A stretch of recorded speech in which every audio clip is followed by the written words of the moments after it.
ये है female gametophyte, plant का फीमेल गैमेटोफाइट जो कि ओव्यूल में पाया जाता है, ठीक है, जिसे हम एम्ब्रियो सैक कहते हैं। और ये एम्ब्रियो सैक की अगर हम बात करें तो ये 8 न्यूक्लिएटेड और 7 सेल्ड होता है।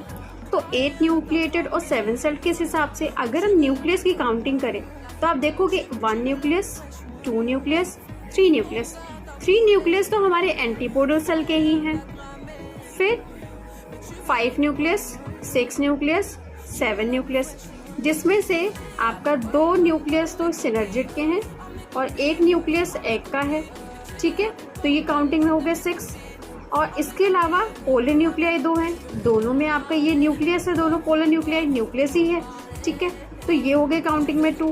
तो यानी कि न्यूक्लियस ऑल ओवर कितने हो गए 3, और ये 6 और ये 7 8। तो आपका कितना हो गया, ये हो गया 8 न्यूक्लिएट। लेकिन 7 सेल कहने का मतलब है कि आपका अगर सेल कहा जा रहा है तो इसका मतलब वो सेल वॉल से फॉर्म होनी चाहिए, सेल वॉल से कवर्ड होनी चाहिए। तो 3 एंटीपोडल सेल हैं, तीनों की तीनों आपकी सेल वॉल से कवर्ड हैं। तो ये 3 हो गई। फिर सिनर्जिड भी सेल वॉल से कवर्ड है, ठीक है। एग की बात करें, ये भी सेल वॉल से कवर्ड है।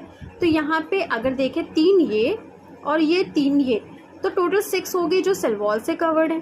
लेकिन 2 पोलर न्यूक्लियाई, जो पोलर न्यूक्लियाई है वो न्यूक्लियस है, लेकिन ये दोनों आपके कॉमन आपका सेल वॉल शेयर कर रहे हैं, ठीक है। और कॉमन सेल वॉल कौन सी, ये आउटर वाली, ठीक है, ये आउटर वाली ये कॉमन सेल वॉल शेयर कर। इसका मतलब ये जो 2 न्यूक्लियस हैं वो आपके एक सेल में आ गए। तो इसका मतलब कितनी सेल हो गई, 3, 6 और ये एक बड़ा लार्ज वाला 7। तो इसीलिए कहा जाता है कि एम्ब्रियो सैक आपका 8 न्यूक्लिएट और 7 सेल्ड होता है।